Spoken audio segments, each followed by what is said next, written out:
Time కాస్త గమనించవలసిందిగా కోరుతాం ప్రతి ఒక్కరు.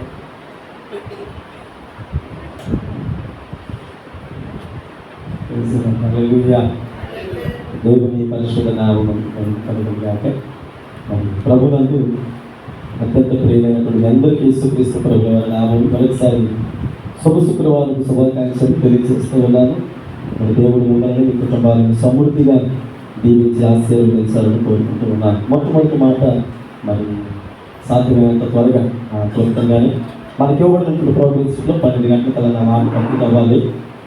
ఖచ్చితంగా నేను ముగిస్తాను, ఎందుకంటే వెనక ఉన్నటువంటి సభ్యులు దేవుని వాక్యాన్ని అనుకూలంగా పంచాలి కనుక. సరే, మొట్టమొదటి వాక్య భాగాన్ని చదువుకుందాం. లోక సువార్త 3వ అధ్యాయము 34వ వచనాన్ని మనము జ్ఞాపకం చేసుకుందాం.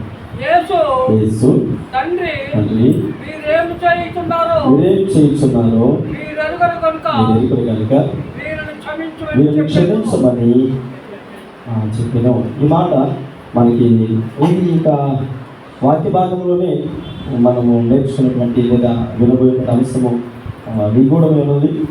మొట్టమొదటిగా యేసు తండ్రి వీరేం చేస్తున్నారు, వీరేంటి కనుక వీరిని క్షమించమని చెప్పులు అనే మాట మనం జ్ఞాపకం చేసుకుంటూ ఉన్నాం. మీకు తెలుసు, గతించిన కొన్ని దినాలుగా ఈ ఇలాంటి డేస్లో సిలువ సందేశాన్ని వింటూ ఉన్నాం.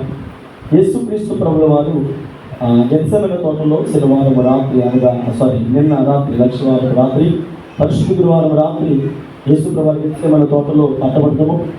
ఆ తర్వాత అంతకు పూర్వమే యేసు ప్రభు వారు దాదాపుగా ఉపవాసంతో ఉండి ప్రార్థన చేసేటువంటి సందర్భాలను మనం జ్ఞాపకం చేసుకుంటూ ఉన్నాము.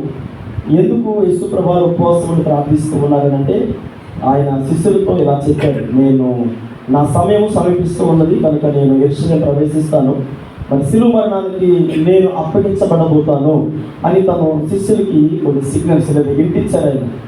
అయితే శిలువ మరణానికి వెళుతున్నటువంటి యేసుక్రీస్తు ప్రభుల వారి యొక్క ఉద్దేశం లేదా అతని యొక్క ఆలోచన ఏంటంటే, విడిచి వెళుతున్నటువంటి కుటుంబాల యొక్క విడిచి వెళుతున్నటువంటి ప్రజల యొక్క క్షేమాభివృద్ధి కొరకు ఉపవాసం ఉండి ప్రార్థించినట్లుగా మనం చూడగలుగుతూ ఉన్నాం. మరి ఇలా ఉపవాసం ఉంటున్నటువంటి యేసుక్రీస్తు ప్రభుల వారు అంత మాత్రమే కాదు, మరి గురువారం యొక్క రాత్రి గెత్సెమనే తోటలో ఆయన ప్రార్థన చేస్తూ ఇలా అంటూ ఉన్నారు, తండ్రి ఈకిని నా యొద్ద నుండి నీ చిత్తం అయితే నా యొద్ద నుండి తొలగించు, ఎందుకని చాలా భారభరితమైనటువంటి వేదనకరమైన స్థితిలో నేను ఉన్నాను. ఆయన వేదన పడుచు చెమట, అంటే తన యొక్క రక్తము చెమట బిందువుల వలె మరి చిందించబడినట్లుగా ఆల్రెడీ గెత్సెమనే తోటలోనే రక్తం అనేది ఏమీ లేకుండా రక్తము చెమట బిందువుల వలె కాలిను అని వాక్యము తెలియజేస్తూ ఉంది. అయితే ఆ సందర్భంలో యేసుక్రీస్తు ప్రభుల వారు బహువేదన దుఃఖాక్రాంతముతో అని రాయబడి ఉంది. దుఃఖాక్రాంతుడై వేదనకరమైన పరిస్థితులలో మానవాళి యొక్క రక్షణ కొరకు తనను తాను తండ్రికి అప్పగించుకున్నారు. యోహాను సువార్త చదవవలసిన 17వ అధ్యాయం అంతా ఆయన ఏమని ప్రార్థన చేస్తారంటే, తండ్రి నన్ను పంపించినటువంటి విధానం ఏంటిదో నాకు తెలుసు కనుక నా పని దినములను నేను ముగించి నేను నీ వద్దకు రావాల్సినటువంటి సమయము నాకు ఆసన్నమైనది అని ప్రార్థన చేస్తున్నట్లుగా యోహాను సువార్త 17వ అధ్యాయం అంతా యేసుక్రీస్తు ప్రభుల వారు ప్రార్థన. అంటే ఆయన తనను తాను దేవునికి పరిచయం చేసుకున్నట్టు, అయ్యా నా ముగింపు దినాలు సమీపిస్తున్నాయి అని ప్రార్థించినట్లుగా చూడగలుగుతూ ఉన్నాం. అయితే గత రాత్రికాల సమయం అంతా ఆయన శ్రమపడ్డారు, హింసించబడ్డారు. అంత మాత్రమే కాదు, బహు ఆకలితో ఉన్నారు. అంత మాత్రమే కాదు, మరి 6 తీర్పులు జరిగినటువంటి పరిస్థితులలో యేసు ప్రభు వారికి బహు భయంకరమైనటువంటి వేదన.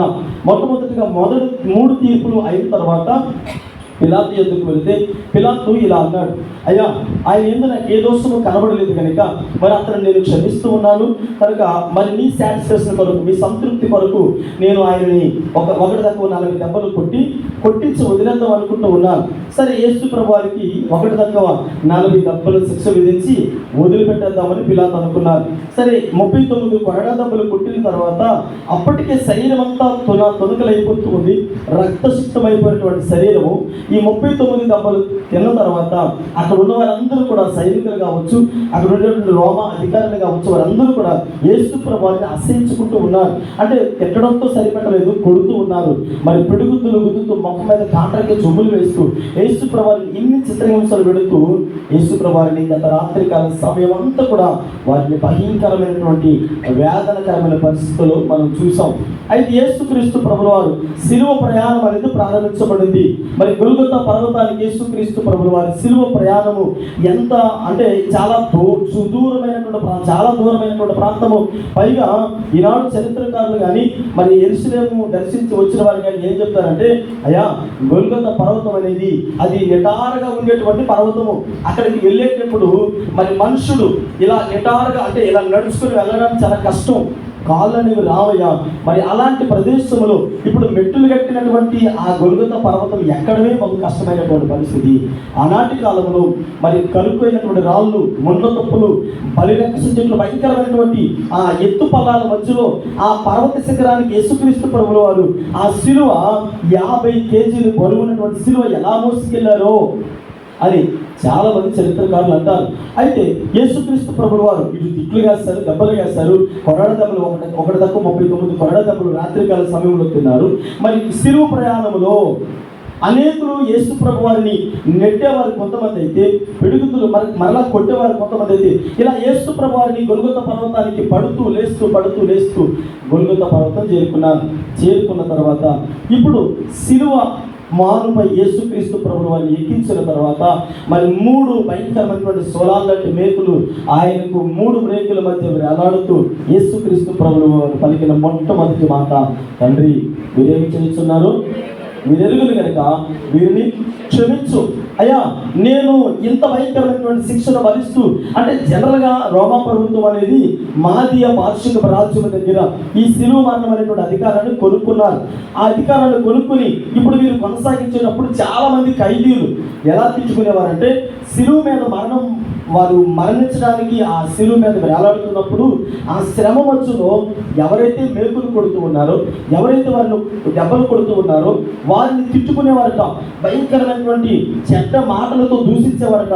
కానీ యేసు ప్రభువారు ఎన్ని శ్రమలు పడినా, ఎన్ని దెబ్బలు తిన్నా ఆయన ఎవరిని దూషించలేదు, ఎవరిని తిట్టలేదు. ఇక్కడ మనం జ్ఞాపకం చేసుకుంటే, తండ్రి మీరేమి చేస్తున్నారు, మీరెరుగులు కనుక వీరిని క్షమించు అనేటువంటి మాట ప్రేమతో క్షమాగుణాన్ని యేసు ప్రభువారు చూపిస్తూ ఉన్నారు. ఇక్కడ ఒక మాట మనం జ్ఞాపకం చేసుకున్నాం. యెషయా గ్రంథము 53వ అధ్యాయము 12వ వచనంలో ఇలా రాయబడి ఉంది. యెషయా గ్రంథము 53వ అధ్యాయము 12వ వచనంలో చదవండి. కావున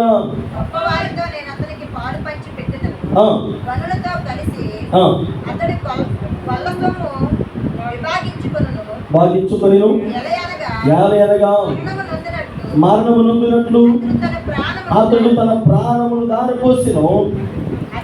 అతిక్రమము చేయువారిలో ఎంచబడిన వాడను అనేకులు పాపము భరించు తిరుగుబాటు చేసిన వారిని గూర్చి విజ్ఞాపన చేసెను. హల్లెలూయా. అంటే తిరుగుబాటు చేసిన వారు ఎవరు తిరుగుబాటు చేస్తూ ఉన్నారు అంటే స్వజనులే తిరుగుబాటు చేస్తూ ఉన్నారు. మొట్టమొదటి పరిచయ వార్తలో మీకు తెలియజేసినట్లుగా 3 మతపరమైనటువంటి నిందలు, 3 ప్రభుత్వ రకమైనటువంటి నిందలు యేసు ప్రభు వారి మీద మోపారు. ఏంటి మతపరమైనటువంటి నిందలు అంటే, ధర్మశాస్త్రాన్ని ఉపదేశించేటువంటి ఉపదేశకులు ఎవరైతే ఉన్నారో, అయ్యా ఇతడు యెహోవా దేవుడిని తృణీకరిస్తూ ఉన్నాడు, ఇతడు దేవుని కుమారుడిని తనను తాను పరిచయం చేసుకుంటూ ఉన్నాడు అని మతపరమైనటువంటి నిందను అతని మీద వేస్తారు. నిజానికి యేసుక్రీస్తు ప్రభువు వారు బోధించింది తప్పుడు బోధలు కాదు, ప్రేమ, సమాధానము, సంతోషము, మరి బాంధవ్యాలను గురించి బోధించారు. అయితే అది వారికి నచ్చలేదు కనుక మతపరంగా ఇతడు వ్యతిరేకస్తుడని అతని మీద నిందలు మోపితే, నిజానికి యేసుక్రీస్తు ప్రభువు వారు వచ్చింది ఎందుకు? నశించిన దానిని బయటికి రక్షించడానికి వచ్చాడు. యోహాను భక్తుడు అంటాడు, లోక పాపములను మోసుకుని పోవు దేవుని యొక్క గొర్రెపిల్ల. మరి లోకములో ఉండేటువంటి ప్రజలందరూ పాపములను మోసుకుని వెళ్ళడానికి వచ్చిన క్రీస్తు ప్రభువు వారి యొక్క భుజము స్కంధాల మీద మరణం అనేటువంటి నిందలు మోపారు కనుక ఇప్పుడు ఆయన శిలువ మరణంలో మొట్టమొదటిగా ఎన్ని శ్రమలు భరిస్తూ ఆయన మరి తిరుగుబాటు చేసే వ్యక్తుల కొరకు, స్వజనుల కొరకు, అలాగే అన్ని జనాంగము కొరకు ఆయన తిరుగుబాటు చేయకుండా, శపించకుండా, దూషించకుండా ఆయన ప్రేమగా క్షమాగుణముతో కలిగి పలికినటువంటి మొట్టమొదటి మాట, తండ్రి మీరేమి చేస్తున్నారు, వీరెరుగురు కనుక వీరిని క్షమించమని దేవుని మరి సేవకుడికి చక్కటి ఒక ఆశీర్వాదకరమైన మాట మనం జ్ఞాపకం చేసుకుంటాం. పిల్లరా ఈ ఉదయకాల సమయంలో దేవుని మందిరాన్ని చేరుకున్న మీ అందరికీ దేవుని సేవకులుగా ఒక మాట తెలియజేస్తూ ఉన్నాను. క్రీస్తుని నమ్ముకోవడం అనేది మనకు ఉండేటువంటి ఒక చక్కటి అవకాశము. రక్షణను పొందుకోవడము, దేవుని బిడ్డలుగా జీవించడం అనేది నిజమే. దేవుని బిడ్డలుగా జీవించడం చాలా ఆశీర్వాదకరమైన సందర్భం. అయితే మనము కూడా నేర్చుకోవాల్సినటువంటి మొదటి సందేశం లేదా మొదటి మాట ఏంటంటే, ప్రేమతో కూడిన క్షమాగుణము మనలోని ఉండాలి. మనలో ఎప్పుడైతే క్షమాగుణము ఉంటుందో అప్పుడు ఖచ్చితంగా యోహాను భక్తుడు మొదటి యోహాను పత్రిక 1వ అధ్యాయము 9వ వచనములో ఇలా మాట్లాడుతూ ఉన్నాడు. మొదటి యోహాను పత్రిక 1వ అధ్యాయము 9వ వచనములో ఈ రీతిగా మాట్లాడుతూ ఉన్నాడు.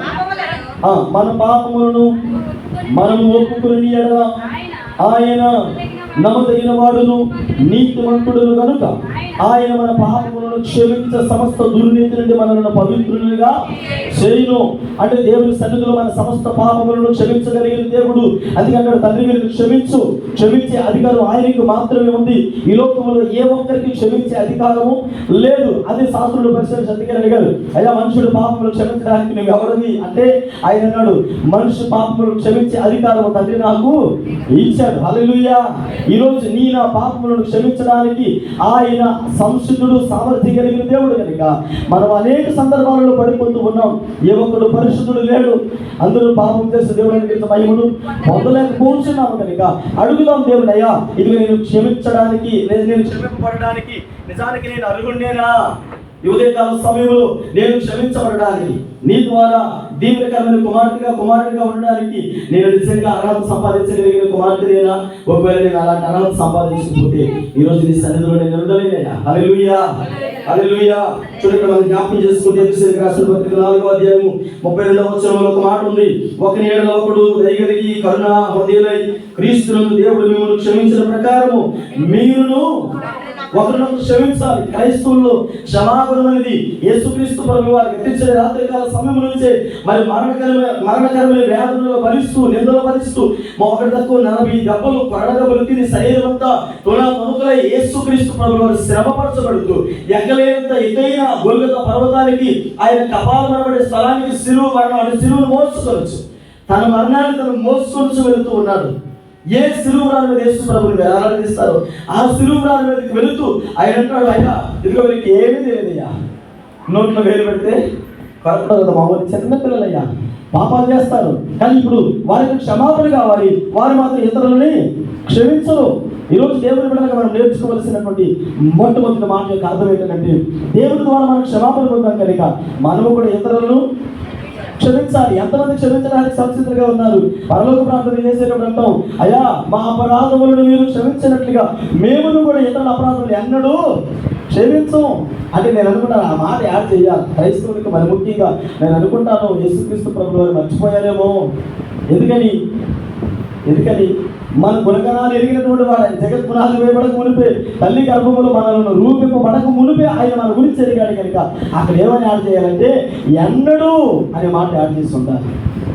ఈ మాట మన బ్రతుకులు నెరవేరకపోతే మన క్రైస్తవులవి కానే కాదు. యేసు ప్రభువు ఇన్ని శ్రమలు, ఇన్ని నిందలు, ఇన్ని అవమానాలు పొంది సిలువ మీదకి ఎక్కిన తర్వాత వెంటనే అలా వాళ్ళందరి వైపు అలా చూస్తూ యేసు ప్రభువుని పిడుగుతులు గుద్దిన వాడు, మేకులు యేసు ప్రభువు హస్తాలలో మరి కొట్టిన వారిని చూసి అలా ప్రేమగా చూసి అంటాడు, ఇదిగో అయ్యా ఇది ఏం తెలియదయ్యా, క్షమించి. వాడు తెలుసు తెలియక తప్పు చేశాడు. చూడండి, ఈనాడు మనము దేవుని సన్నిధిలో ఎలాంటి ఆలోచన విధానాలు కలిగి చివరిగా ఒక వాక్య భాగం చదువుకొని ముగించుకున్నాం. మత్తయి సువార్త 5వ అధ్యాయం 44వ వచనంలో ఇలా రాయబడి ఉంది. మత్తయి సువార్త 5వ అధ్యాయం 44వ వచనంలో, మీరు పరలోకమందున మీ తండ్రికి కుమారుడు మీ శత్రువులను మీరు పరలోకమందున మీ తండ్రికి కుమారుడు ఎండినట్లు మీ శత్రువులను ప్రేమించుడి. మిమ్మల్ని హింసించే వారి వరకు కూడా పేకలాగా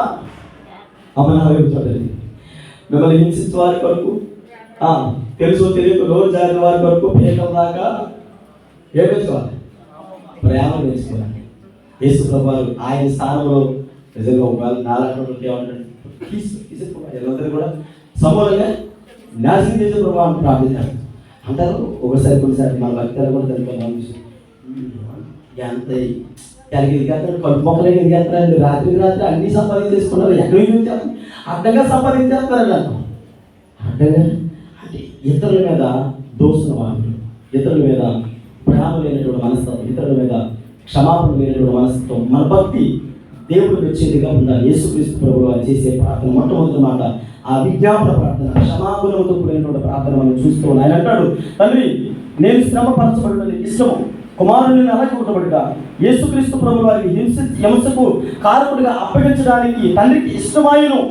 ఆయన శ్రమ పడకపోతే, ఆయన హింసించబడకపోతే, ఆయన మరి నిందలు పడకపోతే, ఆ కలువరి శిలువ మీద 3 మేకుల మధ్యలో ఆయన వేలాడకపోతే, ఈరోజు సజీవుల లెక్కలో నీవు నేను ఉండి ఇంత సంతోషవర్ధమైనటువంటి సమయాన్ని అనుభవించేవారిని కాదు. అందుకనే ఆయన అంటాడు, తండ్రి నేను చేస్తున్నారు మీకు తెలియదు, కానీ వీళ్ళందరినీ కూడా క్షమించు.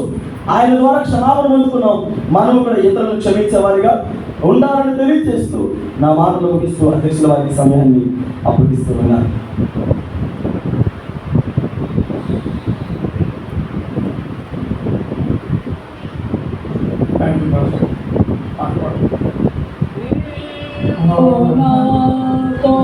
పారా